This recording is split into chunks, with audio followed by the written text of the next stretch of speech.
국수 한 1kg 정도를 푹 죽을 쓰면 네.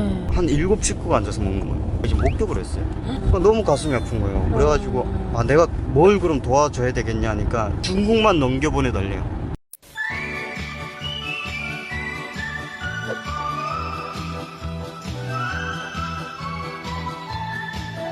구독과 좋아요는 이 방의 방침입니다. 시청자 여러분 안녕하십니까? 네, 한반도 공주의 정인아입니다. 하진우입니다. 네, 하진우는 진우는 저보다 동생이에요. 많이 동생인데 그렇죠. 이만갑에 나올 때부터 너무 얼굴이 작고 예뻐가지고 제가 제 옆에 앉지 말라고 그랬어요. 그건 좀 거짓말이에요. 아니 진짜 내가 너한테 몇 번 말했잖니. 내 옆에 앉지 말라고. 상대적으로 얼굴이 너무 남자였는데 작으니까 제 얼굴이 막 망짝만하게 나오는 거예요. 그래서 제가 막 너 내 옆에 앉지 말라고 그랬던 적이 많을 정도로. 그렇죠. 엄청 많았는데 응. 근데 그거는 거짓말이거든요. 왜? 저는 생각외로 그렇게 작고 그렇진 않거든요. 아이 작아. 아, 진짜요? 너무 작아. 너무 작고 아 이거는 거짓말이에요. 이렇게 뭐라 해야 될까? 꽃미남 같다고 해야 되나? 그러니까 이렇게 예쁜 얼굴이에요, 진우가. 그런데 이런 아닌 것 예쁜 진우가 굉장히 남자다운 직업을 가지고 있었어요, 북한에서. 제가 남자답긴 좀 하죠. 그거는 인정하는데 꽃미남은 인정을 못하고. 아, 꽃미남이야. 웃을 때고 입꼬리 이런 거랑 굉장히 매력 있어요. 근데 진우가 북한에서 뭐였죠? 저는 좀 특이한 남들하고는 좀 틀린 특이한 에. 직업을 이제 그러니까 탈북을 시켜주는 그렇죠. 역할을 한 어떻게 보면 어떤 사람들한테는 되게 생명의 원인 같은 그렇죠, 존재죠. 그렇죠. 네. 근데 그걸 이제 우리가 브로커라고 하는 게 탈북 맞나요? 브로커라고. 탈북 예, 브로커가 예. 맞나요? 그러니까 여기서 알기 쉽게 얘기하면 탈북 브로커고 네. 현지에서는 이제 뭔가 도강을 시켜주는 사람이라고 뭐. 네. 아, 근데 현지에서 솔직히 진우 씨 같은 그 역할 하시는 분들 얼굴 잘 안 드러내거든요. 그럼요. 응. 저도 이제 진짜 뭐 보통 이렇게 부탁을 받고 저희가 이제 탈북을 시켜주는 경우가 되게 많거든요. 근데 저는 절 볼 수 있는 때는 제일 마지막에 두만강이라든지 압록강 건너가기 전에 절 볼 수 오케이, 있어요. 마지막 단계. 그럼요. 아. 왜냐면 그만큼 이제 또 탈북이라는 자체가 위험하잖아요. 되게. 네네네. 그리고 또 잡히면 이제 북한 법에서는 총살도 하니까. 네네네. 근데 그렇게 위험한 직업을 어떻게 택하게 됐어요? 그러니까 저는 이제 뭔가 돈도 뭐 그때 당시 돈 같은 거는 저희 집이 워낙 또 이제 그쪽 지역에서는 되게 잘 알려진 그쵸. 집이었어요. 그거는- 근데 이제 뭔가 그런 역할 뭔가 권력을 좀 잡고 있다 보니까 네. 되게 근데 저는 어릴 때부터 되게 사람들에 대한 이런 게 되게 남달랐어요. 뭐라고 할까? 동정심 같은 게. 예. 근데 우리가 이제 사는 북한이라는 땅에서는 네. 거의 어떻게 보면 잘 사는 사람보다 못 사는 사람 더 많잖아요. 많죠. 그러다 보니까 그런 게 항상 가슴 아팠어요. 이제 학교를 다닐 때도 그렇고. 그러다 보니까 이제 어렵게 도와달라는 사람들을 내가 도와줄 수 있는 게 뭘까 생각을 하다 보니까 그러니까 우리가 또 이제 외화벌이를 하면서 이제 중국이랑 자유롭게 다니다 보니까 되게 브로커를 할 수 있는 그런 게 되게 잘 돼 있었어요. 그러다 보다가 이제 지인의 부탁으로 누군가를 좀 한국에 좀 보내줘야 되겠다. 저 집이 되게 못 살고 막 진짜 아버지 같은 경우는 굶어서 돌아가시고 엄마랑 동생이 있는데 진짜 막 한 주일 동안 국수죽 아시잖아요. 이제 북한에서는 옥수수 국수가 그거를 1kg 사다가 막 온 집안 식구가 막 푹 뿌려가지고 국수죽처럼 먹잖아요. 그런 집들이 있거든요. 국수로 죽도 써요? 그렇죠. 이제 국수를 되게 거기다 시래기랑 이제 된장이랑 이렇게 넣고 국수 한 1kg 정도를 푹 죽을 쓰면 네. 그거를 한 7식구가 앉아서 먹는 거예요. 그런 걸 제가 이제 목격을 했어요. 그러니까 너무 가슴이 아픈 거예요. 그래가지고 아 내가 뭘 그럼 도와줘야 되겠냐 하니까 일단은 중국만 넘겨보내달래요. 그러면 중국 간다면은 중국 보내는 건 솔직히 어떻게 보면 저희한테 쉬운 거였거든요. 근데 중국 가서는 그럼 어떻게 하겠냐 하니까 이분이 얘기하는 게 딸이 어디를 이제 팔려가는 뭐 그런 얘기를 하는 거예요.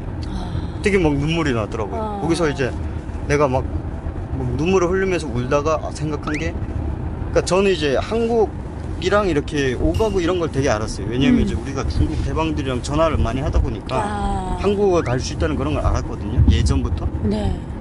그러면 내가 한국을 보내줄게. 그러면 한국 가면 그때는 이제 북한에서 떠도는 이런 소문들이 뭐 한국 가면 이제 돈도 많이 주고 뭐 이런 소문이 되게 많이 들었거든요. 진짜요? 네. 저는 한국 가면 닭처럼 매달아가지고 목 잘라갖고 피 빼고 그렇죠, 그렇죠. 성폭행해서 죽이고 막 이런 고문 받고 이런 것만 배웠거든요. 맞아요. 그거는 다 우리도 다 배웠잖아요. 근데 좀 저 같은 지금 좀 특별했잖아요, 이제. 아, 굉장히 깼구나. 그렇죠. 그때는 우리는 뭔가 이제 보이부랑 연결이 돼서 이제 보이지돈들은 다 알아요, 걔네는. 그래, 거짓말이라는 위에서부터 거를. 북한이라는 세상은 위에서부터 먼저 썩는다니까. 위에가 썩다 보니까 이제 우리는 아무것도 모르잖아요. 딱 갇혀있던 세상에 살다 보니까. 근데 그거를 이제 우리는 중국이랑 통해서 또 이렇게 보이지돈 이런 사람들이 또 이제 친한 사람들은 얘기를 해줘요.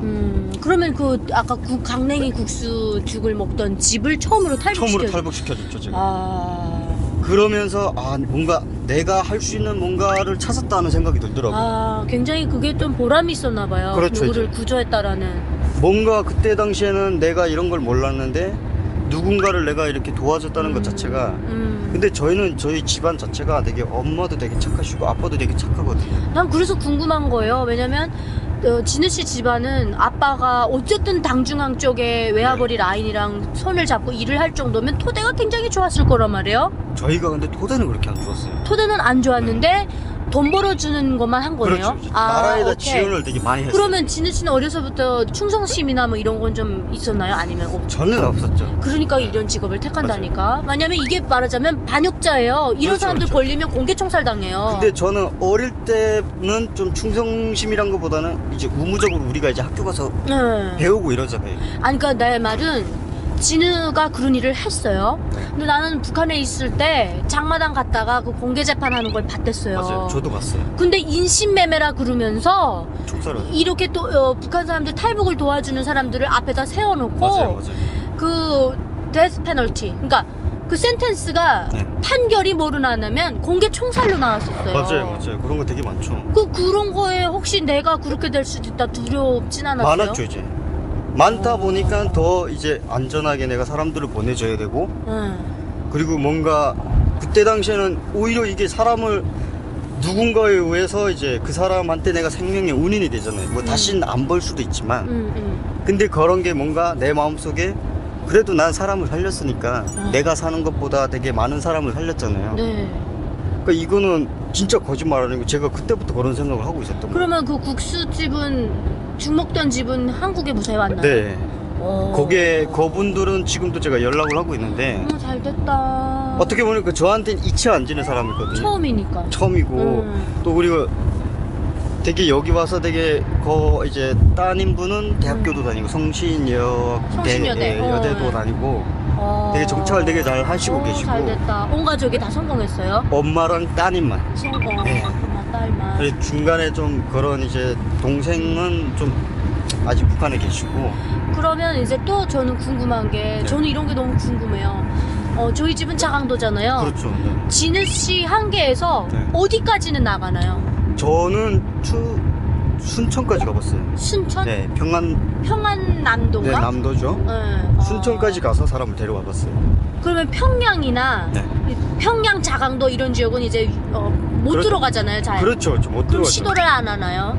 근데 그렇죠. 근데 이게 어떻게 보면 분포가 자강도랑 이렇게 좀 쉽지가 않잖아요. 자강도는 안 쉽죠. 네, 누나가 이제 평양보다 더 힘들어요. 거의 어렵죠. 네. 우리가 이제 막 군수 물품도 맞아요. 많다 네. 이렇다 보니까 네네네. 그러니까 그런 것 때문에 오히려 자강도 쪽에서 탈북하신 분들이 많지가 않아요. 또 제일 없어요. 맞아요. 32,000명 중에 네. 자강도에서 온 사람이 30명 안팎이래요. 그렇죠. 이제 평양은 오히려 더 많아요. 평양이 분들은. 700명 가까이 그렇죠. 되고. 네. 그렇다 보니까 이게 우리 브로커 같은 경우에도 탈북민이 많이 나온 지역에서 이제 이제 뭔가 부탁이 많이 들어오는 거예요. 그렇죠. 네, 근데 그러다 자강도 보니- 쪽엔 라인이 없어요. 없죠. 네, 없어요. 그러다 보니까 만약에 있었다면 어떻게든 또 방법을 찾아서 갔겠죠. 그러니까 저희는 이제 10호 초소 같은 경우에도 네. 보이사령부라는 게 있잖아요. 네, 보이사령. 그 10호 초소 보이부 그렇죠. 초소잖아요. 보이부 초소다 네. 보니까 보이사령부 차는 웬만해서는 통과가 되거든요. 그러면 이제 그 차를 비싸게 이제 섭외를 하는 거예요. 아예 보이부 네. 차 타고 가는 타고 들어가는 그러니까 이제 보게 되면 북한 같은 경우에는 차 남바마다 뭔가 이렇게 표시를 있죠. 하잖아요. 19면 뭐 일반 보이부, 뭐 20이면 뭐 국가 보이부 뭐 이런 식으로 돼 있거든요. 그러니까 보이사령부 차 남바가 딱 보이면 10호 초소에서 더 이상 뭔가를 이런 안에 있는 사람들의 뭔가 신분이 어떻게 보면 우리가 또 만들어 가지고 가잖아요. 그러다 보니까 거의 사실은 되게 어려워요. 어려운데 이제 저희가 그만큼 이제 많은 노력을 들이기 때문에 그런 차도 소배를 할 수가 있는 거죠. 안전을 최우선. 그럼요, 이제. 그러면 이제 아까 진우가 나한테 얘기해 주기를 진우가 제일 마지막 단계, 그러니까 네. 제일 망초잖아요. 그렇죠. 물망초. 네, 물망초죠. 그러면 그 전에는 어떤 식으로 사람을 가서 연락을 한 다음에 이렇게 보나요? 저희가 이제 몇 명 이렇게 10명이면 10명이 돼 있어요. 저희 이제 아예 팀이네요. 팀이죠. 예, 어. 팀인데 그 사람들이 하는 역할이 이제 다 틀린 거죠. 근데 제가 이분들도 진짜 엄청 지인이라기보다는 진짜 거의 목숨으로 우리 혁명 같이. 동지들. 그렇죠.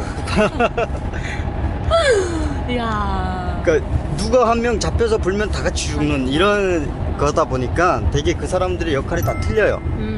그러다 보니까 이제 한 사람은 뭐 전문의 차만 섭외를 해서, 왜냐면 이제 우리가 그런 얘기도 하거든요. 만약에 우리가 북한에 잡혔을 경우를 대비해서 서로가 다 똑같은 범죄를 하면 다 죽잖아요. 근데 어느 정도씩 죄를 나눠 가지자. 그러니까 이 사람들 자체도 북한 내에서 되게 그 사람들이 돈이 없어서 그런 거 한 거 아니에요. 돈도 많고 그랬지만 우리는 순수하게 이제 누군가를 탈북시켜줌으로써 그 사람이 이제 잘 살고 이런 걸 바랬던 사람들이에요. 그러니까 저보다도 다 저희 아버지보다도 위인 분들도 계셨거든요. 근데 처음에 제가 그런 제안을 했을 때 이분들이 저를 엄청 무시하고 너처럼, 그때 제가 17살이었거든요. 16살 때부터 시작을 했으니까. 세상에 굉장히 똑똑했다. 17살에. 아니, 똑똑한 건 아니었어요. 똑똑한 건 아니었지만 뭔가 말하자면 북한 말로 하면 반동이었구나. 반동. 종파 문제. 완전 반혁명 종파 문제지. 근데 제가 더 웃긴 건 제가 단연장 출신이거든요. 어떻게 보면 제가 학교에서 간부였는데. 그렇죠. 진짜 열성 분자였는데 제가 이렇게 되기에는 뭔가 북한에 대한 제 그런 게 진짜 상상 밖으로 나쁜 짓을 되게 많이 했잖아요. 근데 그런 걸 이제 나는 이제 많이 그 영상 그런 것도 되게 많이 봤어요. 그러니까 한국 드라마도 많이 보고 이제 뭔가 시사 해설로 된 그런 게 되게 많거든요. 이제 막 김정일의 뭔가 이런 거 기쁨조 이런 것도 우리가 얘기를 하잖아요. 대놓고는 얘기를 못 하지만 이제 그런 내용을 알고 있는 사람들끼리는 우리 얘기를 하거든요. 그럴 때는 이제 뭔가 자괴감이 들죠. 쟤를 믿고서리 진짜 저 사람을 믿고 어떻게 보면 뭐 혁명을 한다고 하잖아요. 이제 북한 표현으로는. 근데 왕족이잖아요. 그러니까 북한의 그 김정일과 또 그 측근들이 맞아요. 부패한 거를 이미 다 알고 있었다는 알고 거죠. 있었죠, 이제. 그래서 그거에 대한 한멸이 실망감, 느껴지죠. 그렇죠. 한멸, 그다음에 뭐 내가 뭐- 피해. 그렇죠. 우리가 피해도 또 이제 우리는 또 북한에 있을 때 1억 원이라는 걸 또 받았잖아요. 그러면서 거의 온 가족이 거의 좀 내리막길을, 그러니까 솔직히 이제 제가 이만갑에서도 거의 군수도 탈북 브로커라고 하지만 저희가 그렇게 되기까지에는 그렇지. 다른 분들보다도 더 시행착오를 많이 겪었어요. 막 진짜 바닥에 떨어져 가지고 막 저희 아빠가 담배가 없어가지고 제가 역전 앞에가 담배 꽁초도 주워본 적 있어요. 그 정도로 저희도 잘 살기 이렇게, 전에. 그러니까 우리는 좀 잘 살다 못 살다, 잘 살다 못 살다, 이걸 되게 많이 했어요. 계속 잘 살다가 그렇죠. 못 살다가 네. 잘 살다 못 살다가. 왜냐면 저희가 이제 99년도에 1억 원료를 받으면서 저희가 재산을 다 몰수가 당하고 거의 진짜 집도 다 뺏기고 밖에 나앉았댔거든요. 이만갑에서 한번 얘기를 했댔어요. 그때 1억 검열이란 건 이제 방침 검열이잖아요, 김정일이. 그러니까 저희가 이제 안기부 돈으로 이렇게 나라에 대해 지원을 홍보를 됐거든요. 그러다 보니까 이제 중앙당에서부터 막 그룹화가 형성돼가지고 우리만 죽이겠다고. 아니 원래 돌아온 돈 제일 좋아하는 게 그쪽 아니에요? 그렇죠. 어떻게 해서라든 자기네 맞아요. 당자금 해줬으면 된 거잖아. 우리는 진짜 순수하게 벌어가지고 불법으로 번 것도 아니고 합법으로 벌어가지고 나라에 대해 지원을 했는데 그게 어떤 사람의 신고로 저희가 잡혔거든요. 저 집은 저렇게 잘 사는 게 안기부 돈으로 이제 나라에 다 지원을 해서 간첩 이런 걸로 됐다. 그러니까 이게 여러분 뭐냐면 북한은 불을 가지잖아요. 맞아요. 무조건 언젠가는 쳐요. 쳐서 모가지를 쳐서 다 그냥 자기네 국가에서 무상으로 그냥 몰수를 해요. 그렇죠. 싹 다 뺏어가요. 혹시 진욱 씨가 북한에 있을 때 화폐 개혁을 했나요? 그럼요. 그래서 그 화폐 개혁에 대한 얘기를 좀 요 편에 이어서 한번 해볼게요. 그래서 진욱 씨 집안 환경이 어떻게 변하게 됐는지 이런 것도 한번 알아보면 좋을 것 같아요. 여러분 저희 한반도 공주 구독과 좋아요 많이 많이 눌러주세요. 눌러주세요. 다음 편에 뵐게요. 다음에 뵙겠습니다.